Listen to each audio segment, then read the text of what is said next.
자, 우리를 거룩하고 흠없게 만드는 복음, 우리를 거룩하고 흠없게 만드는 복음이라는 제목으로 하나님 말씀 전하겠습니다. 성도 여러분, 예수 그리스도의 복음이 우리에게 주는 최고의 혜택은 무엇일까요? 우리가 예수 그리스도의 복음을 믿음으로 얻는 최고의 유익은 무엇이라고 생각하십니까? 여러 가지로 설명할 수 있겠지요. 또 많은 사람들은 사회학적인 관점에서 또 정치학적인 관점에서 예수 그리스도의 복음의 혜택을 이야기하기도 합니다. 예를 들면 예수 그리스도의 복음이 전파되면 일반적으로 그 사회의 교육 수준이 높아집니다. 왜냐하면 기독교는 성경의 종교이기 때문에 성경을 쉬지 않고 가르치지 않습니까? 이 때문에 성경을 보면서 사람들의 눈이 열리고 교육 수준이, 교육에 대한 의식이 또 높아진다는 것입니다. 또 예수 그리스도의 복음이 전파되면 민주주의가 빠르게 정착됩니다. 왜냐하면 성경은 모든 사람이 동일하게 하나님의 형상으로 지어졌다고 가르치기 때문입니다. 그리고 그리스도의 은혜로 구원받는 모든 사람들은 다 똑같이 존귀한 하나님의 백성이라고 가르치기 때문입니다. 그러니까 민주주의가 빠르게 정착되고 성장할 수 있는 것이죠. 신약 성경에서 바울이 민주주의하고는 그 상반되는 종들아 상전들아 하면서 종들은 상전에게 복종하라 이런 말씀이 있는데, 그러면 그건 민주주의하고 반대되는 얘기가 아닙니까? 이렇게 질문할 수 있겠죠. 그것은 종과 상전의 관계를 하나님이 영구하게 그렇게 만들었기 때문에 그렇게 말했다기보다 죄가 들어오면서 하나님이 만드시지 않은 제도죠. 종과 상전의 제도는 죄가 들어오면서 생겨난 종과 상전의 제도를 이제 언젠가 하나님의 때가 이르면 그게 없어지겠지만 그때로서는 없앨 수가 없으니까 그 상황 속에서 종들은 어떻게 행동해야 되고 그리스도인들의 종들은 어떻게 해야 되고 그리스도인 상전들은 어떻게 해야 된다, 그렇게 말할 수밖에 없었던 것입니다.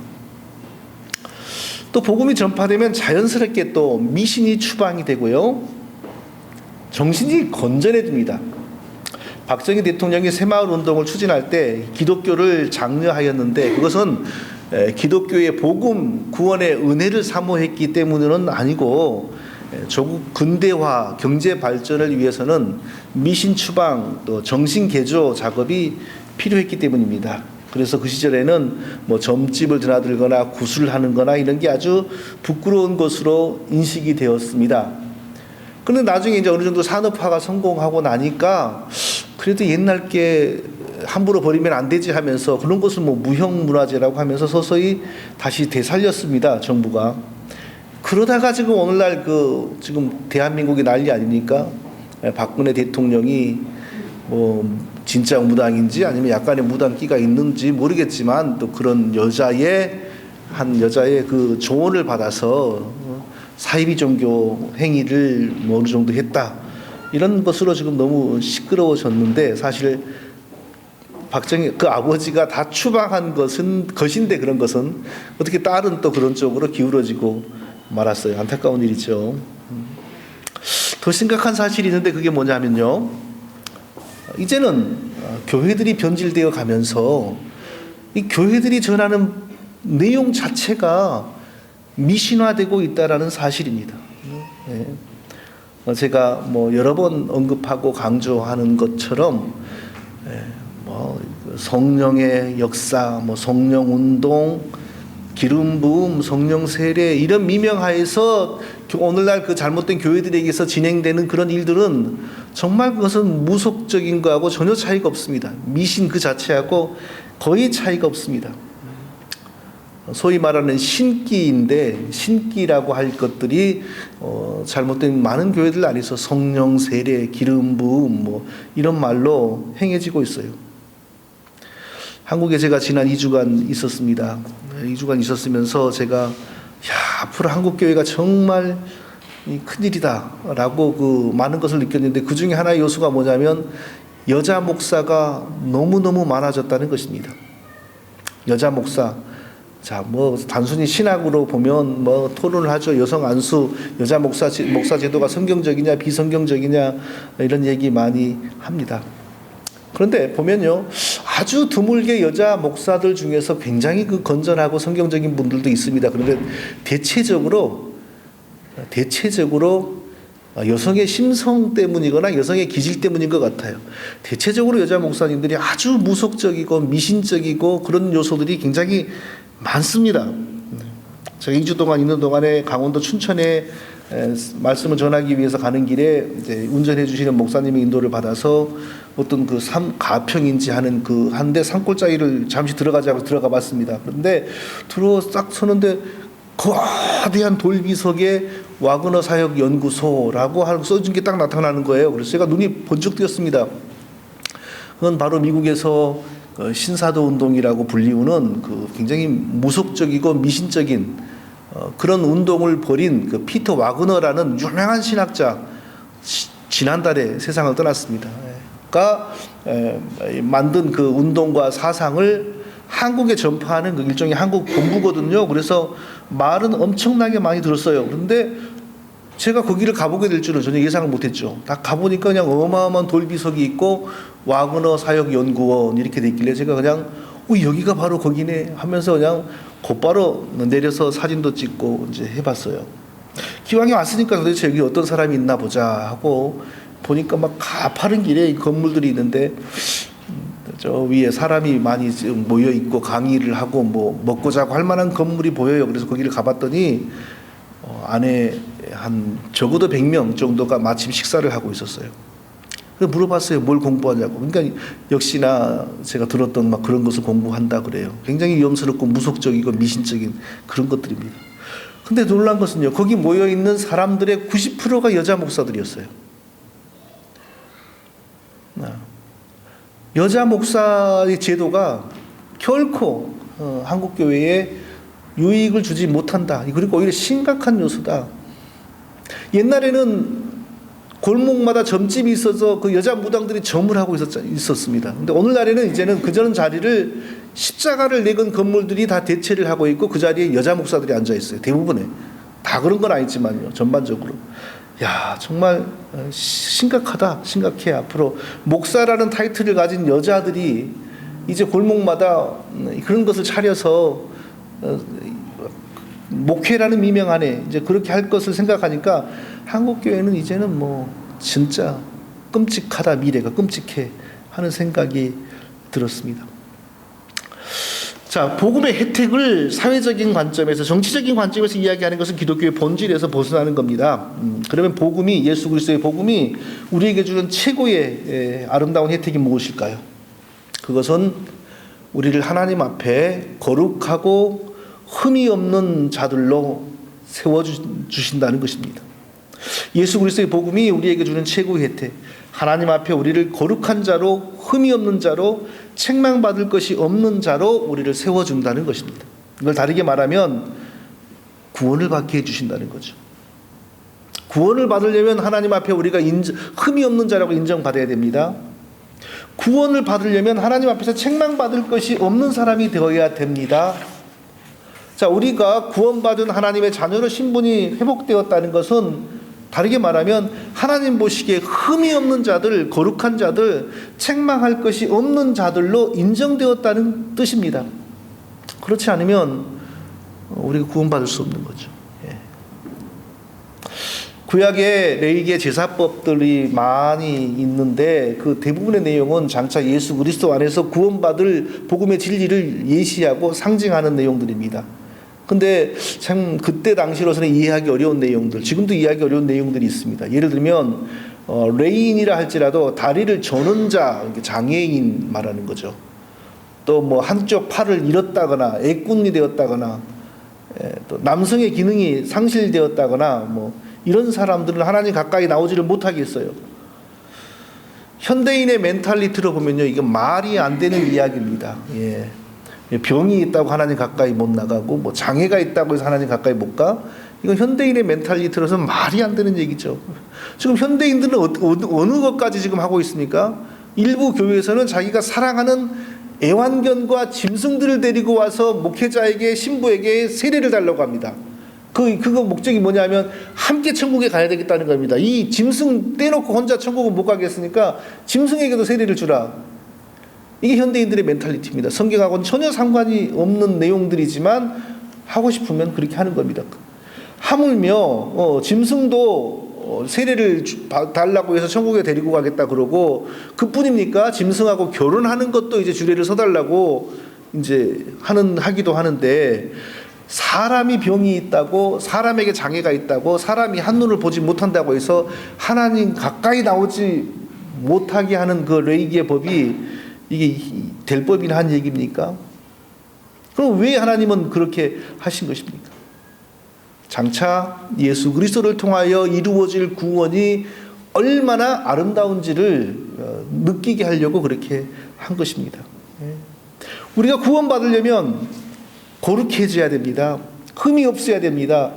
책망받을 것이 없어야 됩니다.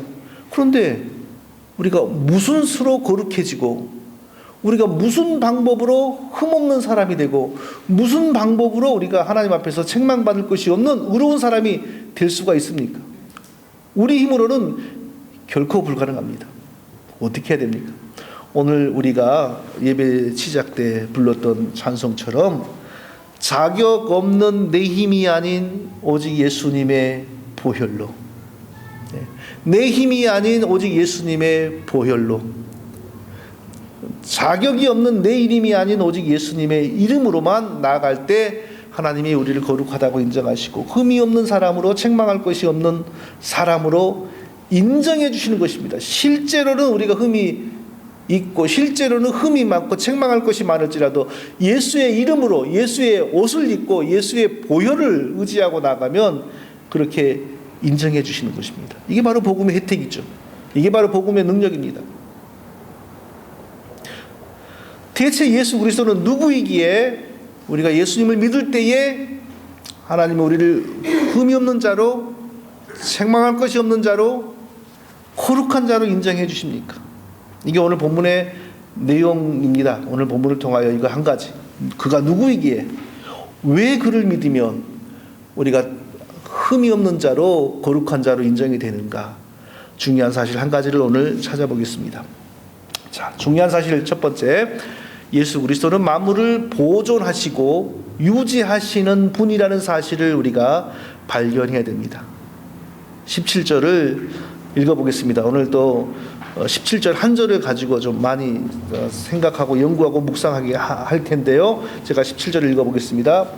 또한 그가 만물보다 먼저 계시고 만물이 그 안에 함께 섰느니라. 또한 그가 만물보다 먼저 계시고 만물이 그 안에서 함께 섰느니라 라고 있습니다. 그가 만물보다 먼저 계시고, 이것은 예수 그리스도는 창조주 하나님으로서 이 우주가 만들어지기 전부터, 먼저 영원 전부터 계셨던 하나님, 그분이라는 사실입니다. 다 알고 있는 내용이죠. 그런데 그 다음 내용, 만물이 그 안에 함께 섰느니라, 만물이 그 안에 함께 섰느니라, 이 부분은 무슨 뜻인지 좀 어렵습니다.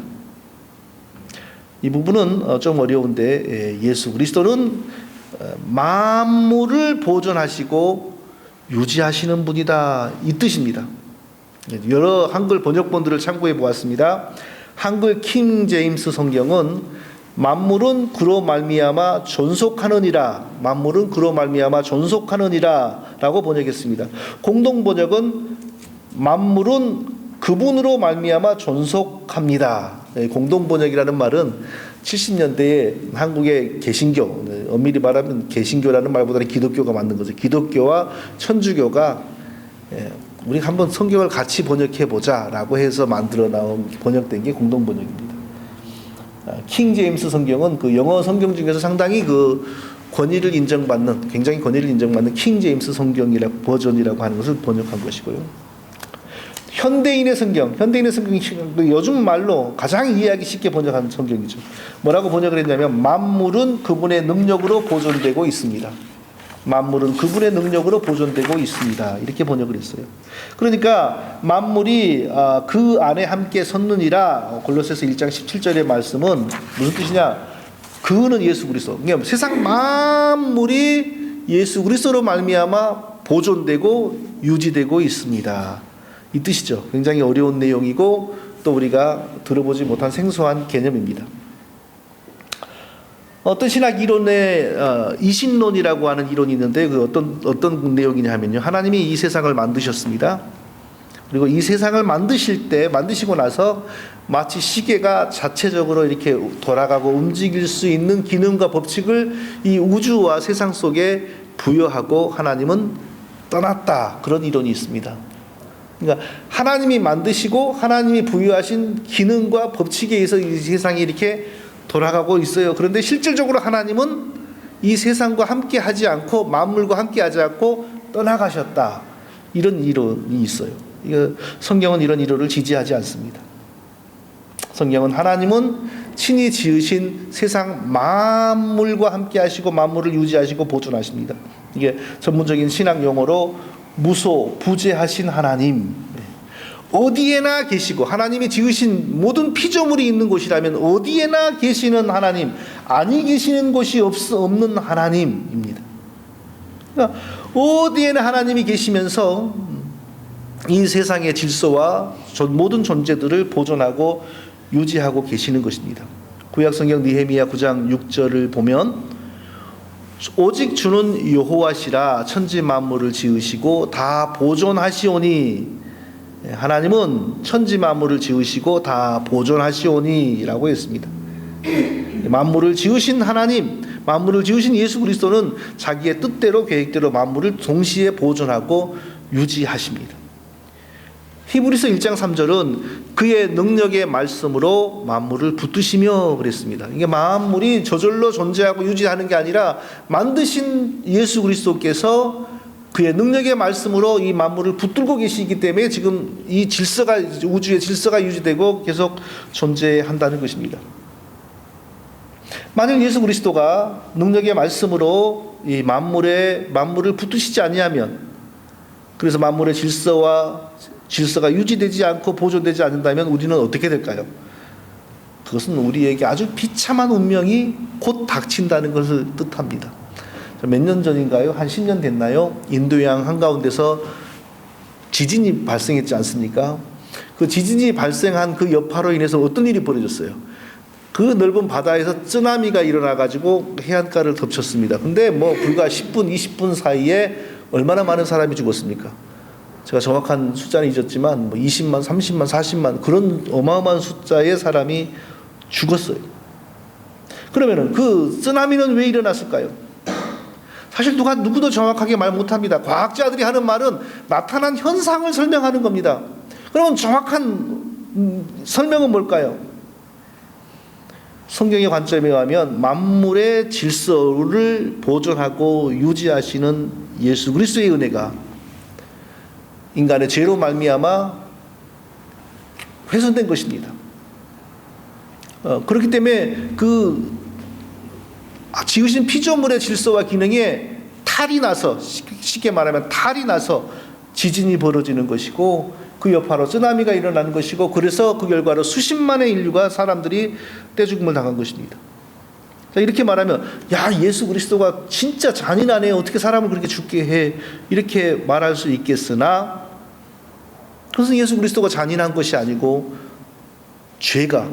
인간의 죄가 이런 일을 초래한 것이죠.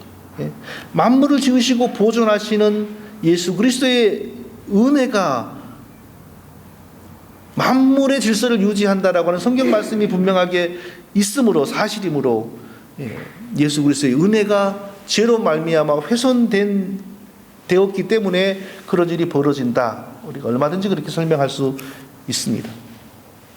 구약의 레위기를 보면요, 인간의 죄악으로 말미암아 만물에게 미치는 하나님의 은혜가 훼손되었을 때 그 땅이 인간을 토해낸다라고 이렇게 말합니다. 그 땅도 더러워졌으므로 내가 그 악으로 말미암아 벌하고 그 땅도 스스로 그 주민을 토해내느니라. 인간의 죄악을 심하게 저지르고 범하면 그 하나님께서 은혜를 거두실 때 그 땅이 그 사람들을 토해낸다 그랬어요. 이런 게 뭐겠어요? 여러 가지 자연 재앙이나 지진이나 이런 거로 설명될 수 있는 것이죠. 너희는 나의 모든 규례와 법도를 지켜 행하라. 그리하여야 내가 너희를 인도하여 거주하게 한 땅이 너희를 토하지 아니하리라. 예, 하나님의 말씀과 법도를 지켜서 순종하고 하나님을 경외하고 살면 땅이 그 사람들을 토하지 아니하리라. 예, 그랬습니다. 예, 땅이 거주하는 인간을 토해낸다. 이 표현은 인간의 죄악으로 인해 만물을 지으시고 보존하시는 하나님의 은혜, 예수 그리스도의 은혜가 사라지거나 파괴된다, 이 뜻입니다.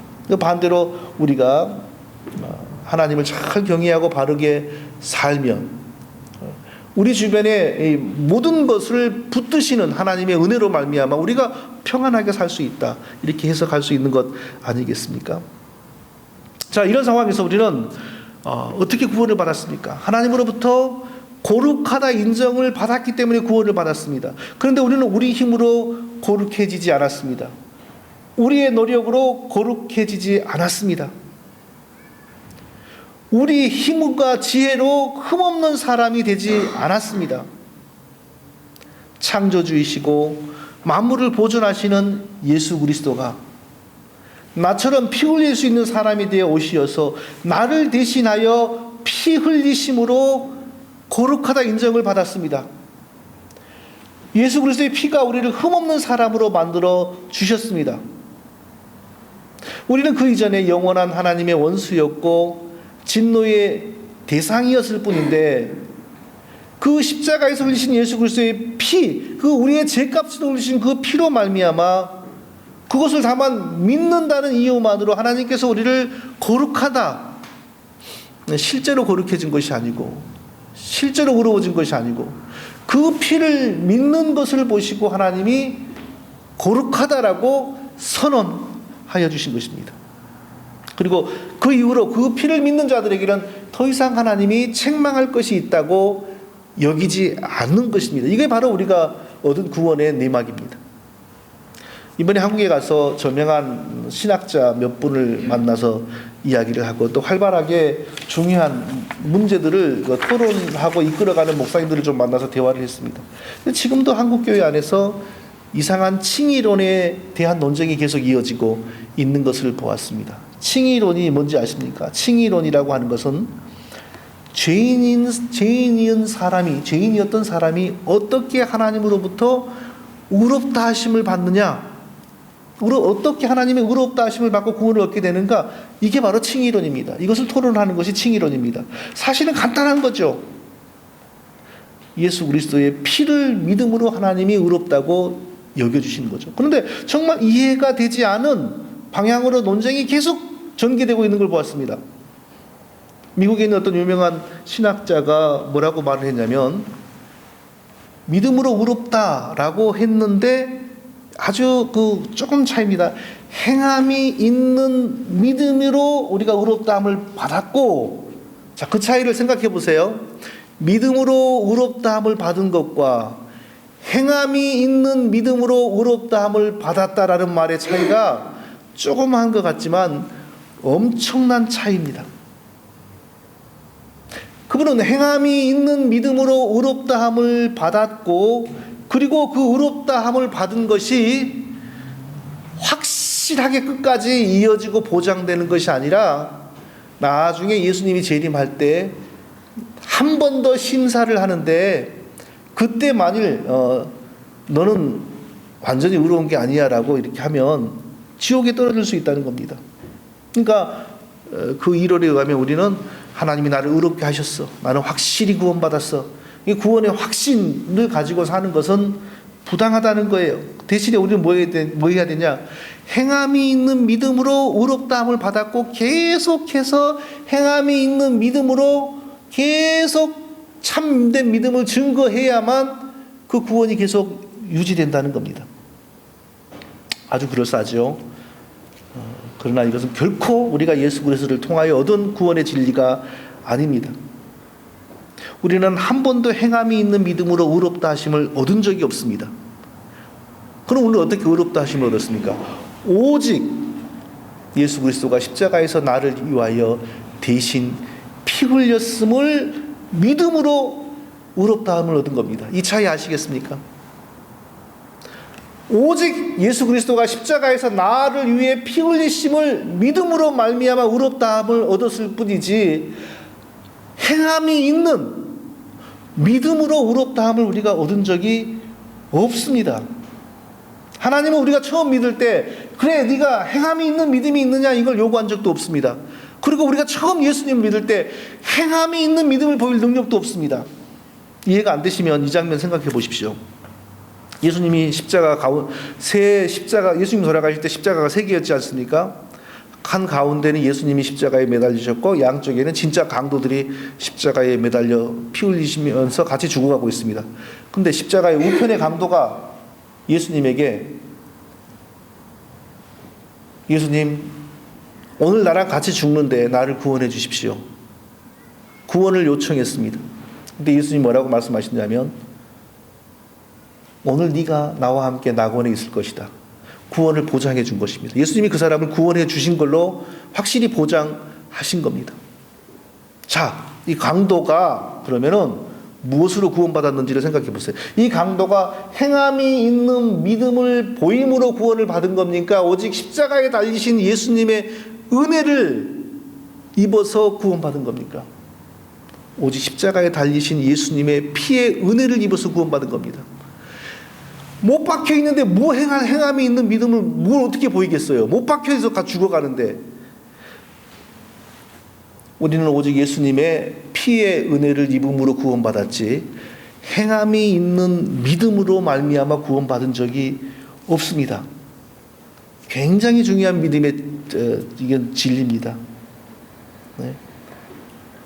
그럼 언제 행함이 나타납니까? 우리에게 오직 믿음으로 의롭다함을 받고 구원을 받는 순간 하나님께서 우리에게 성령을 부어주십니다. 하나님께서 우리에게 성령을 부어주시면 성령의 역사로 말미암아 그때부터 이제 행함이 있는 믿음이 시작이 되는 겁니다. 그때부터 예수님을 닮아가는 겁니다. 그때부터 삶의 이 변화가 시작이 되는 것입니다. 그러니까 행함이 있는 믿음, 변화되는 삶은 오직 믿음으로 의롭다 하심을 받은 사람들에게 따라오는 자연스러운 결과이지 행함이 있는 믿음으로 말미암아 의롭다함을 받았거나 구원받는 것이 아니라는 겁니다. 이해가 되실는지 모르겠어요. 굉장히 쉽고 간단하면서도 엄청나게 중요한 문제입니다. 자, 그러므로 만일 저에게서 행함이 있는 믿음과 삶의 변화가 나타나지 않는다, 그러면 저는 처음부터 의롭다함을 받은 적이 없는 겁니다. 처음부터 성령을 받은 적이 없는 겁니다. 아, 너는 구원을 받았는데 행함이 있는 믿음이 없으니 다시 지옥으로 가라, 이게 아니고, 그건 성경의 가르침이 아니고, 행함이 있는 믿음이 한 번도 나타나지 않는다면 그것은 처음부터 구원을 받은 적이 없기 때문이에요. 처음부터 성령을 받은 적이 없기 때문이에요. 이게 바로 예수님이 가르치신 것이고 사도들이 가르치는 것인데, 시간이 지나가면서 잘못된 가르침이 이제 교회에 자리 잡았어요. 이것을 바로 잡아서 오직 믿음으로 구원을 얻고 구원 얻는 사람에게는 성령의 역사로 말미암아 예수님을 닮아간다. 성화, 삶의 변화로 말미암아 구원받는 것이 아니고 오직 은혜와 믿음으로 구원받는 사람에게 성화와 삶의 변화가 따라온다. 이게 바로 종교개혁의 가장 중요한 핵심입니다. 예수 그리스도의 복음의 능력은 우리를 하나님 앞에서 거룩하게 만들어주고 흠이 없게 해주고 책망받을 것이 없게 만들어줍니다. 그래서 우리가 구원을 얻게 된 것입니다. 이게 바로 예수님의 복음이 우리에게 주는 최고의 혜택입니다. 바울은 골로새 신자들에게 이것을 붙잡으라고 했어요. 다른 것을 붙잡지 말고 바로 이것을 붙잡으라고 했어요. 너희가 만일 믿음에 거하고 터위에 굳게 서서 너희의 들은 바 복음의 소망에서 흔들리지 아니하면 그러하리라. 무슨 말이냐면 너희가 다른 이론을 듣고 빠지지 말고 예수 그리스도가 나를 대신하여 십자가에 피 흘리셨으므로 그 피를 믿는 사람을 하나님께서 의롭다고 여기시고 그 피의 은혜를 입은 사람을 하나님이 구원해 주시고 그리고 그렇게 구원받은 사람에게 하나님이 성령을 부어주셔서 자기의 백성으로 서서히 진짜 변해가는 모습이 나타나게 하신다는 것. 바로 이 믿음을 붙잡으라고 했어요. 만물을 지으시고 보존하시는 위대하신 하나님 예수 그리스도가 죄악으로 더러워지고 하나님의 영원한 원수가 된 우리를 위해 우리와 같은 사람이 되어 오시어서 우리를 위하여 피 흘리심으로 우리가 하나님 앞에 거룩해진 겁니다. 의로워진 겁니다. 흠이 없어진 겁니다. 책망받을 일이 없어진 것입니다. 실제로 우리가 거룩해지고 의로워지고 책망받을 일이 없어질 정도로 변화되지는 않았습니다. 그때 오직 예수 그리스도의 피의 은혜를 입음으로 그 피를 믿는 것을 보시고 하나님이 선언하신 거예요. 더 이상 이 사람에게는 책망받을 만한 것이 없고 더러운 것이 없다. 묻지 않는다. 이 믿음의 터 위에 굳게 서라고 골로새서 신자들을 격려했습니다. 성도 여러분, 복음의 진리를 우리가 다시 한번 확인합니다. 우리의 자격으로 거룩해지지 않았습니다. 우리의 힘과 노력으로 흠없는 하나님의 백성 된 것이 아닙니다. 예수 그리스도가 나를 대신하여 우리를 대신하여 십자가에 피 흘리심으로 오직 그 은혜로 우리가 거룩한 하나님 백성 되었고 흠없는 하나님 백성 되었고 책망할 것이 없는 하나님의 자녀가 된 것입니다. 이것이 우리의 믿음의 내용입니다. 이것이 우리가 의지하는 복음입니다. 이 복음은 만물을 지으시고 또한 만물을 보존하시는 하나님 예수 그리스도로 말미암았습니다. 아무것도 우리가 자랑하거나 내세울 것이 없습니다. 언제나 우리는 이 믿음 안에 거하면서 겸손히 하나님의 말씀을 따르고 순종하고 감사와 영광만을 돌리는 우리 모두가 되시기를 예수님의 이름으로 축원드립니다. 거룩하신 아버지 하나님, 오늘도 우리에게 복음의 말씀을 허락하신 것을 감사합니다. 아무 공로 없으나 우리를 대신하여 피 흘리신 예수 그리스도의 피의 은혜 안에서 이 믿음의 터 위에 굳게 서서 확실하게 이 복음을 의지하는 우리에게 하나님께서 이 땅에서 또한 영원한 세상에서 놀라운 은혜와 복으로 함께하여 주실 것을 믿습니다.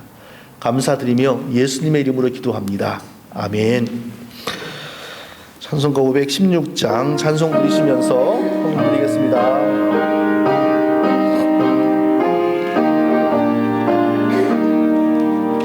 옳은 길 따르라 의의 길을 세계 만민의 참된 길 이 길 따라서 살 길을 온 세계에 전할세 만 백성이 나갈 길 어두운 밤 지나고 동 든다 환한 빛 보아라 저 빛 주 예수의 나라 이 땅에 곧 오겠네 오겠네.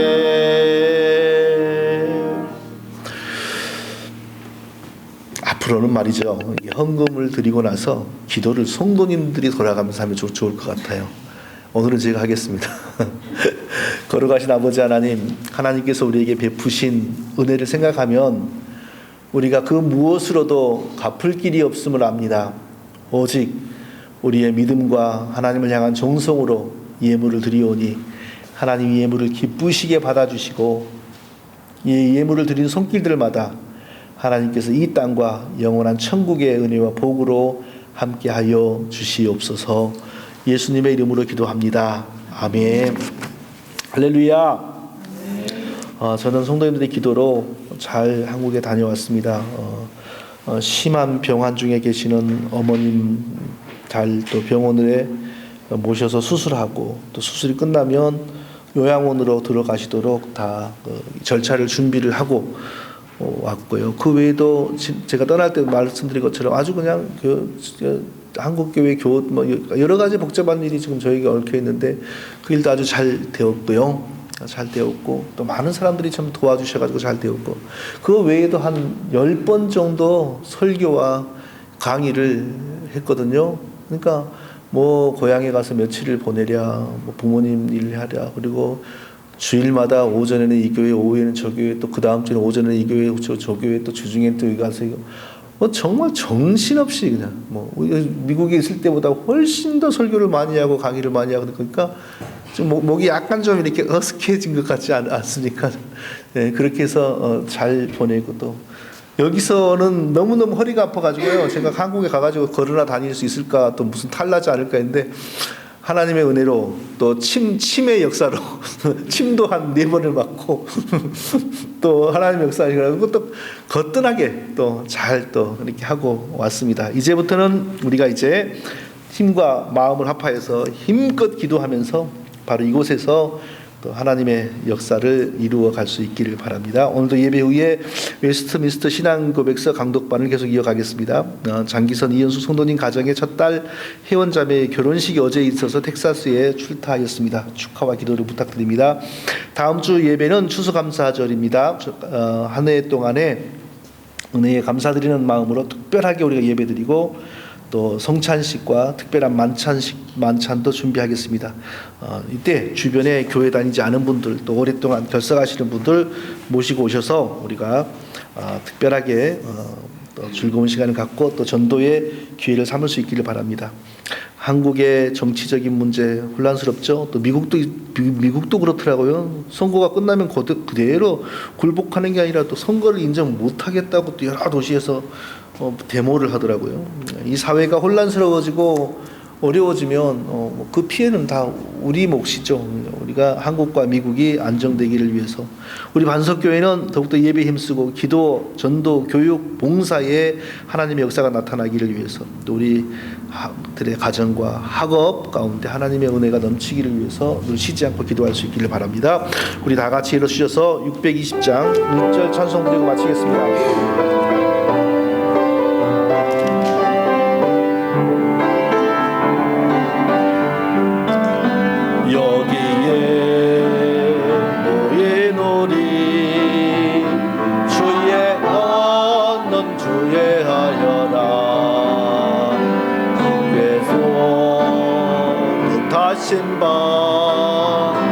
우리 통에 펼치신다.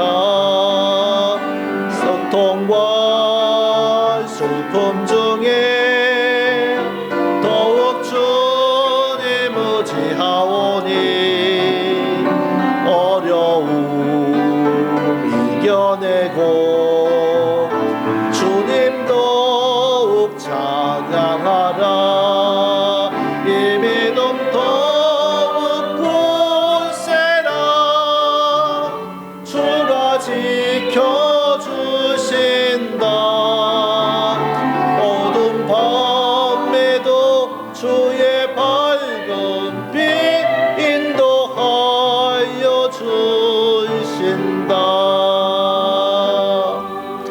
이제는 친히 피 흘리심으로 우리를 구원하신 예수 그리스도의 은혜와 우리를 자녀로 택하신 하나님 아버지의 사랑하심과 날마다 우리와 함께 하시며 위로하시고 교통하시는 성령의 역사하심이 예배를 마치고 기쁨 가운데 소망 가운데 가정으로 일터로 나아가는 반석교회 모든 성도들 위해 이제로부터 영원토록 함께 있을지어다.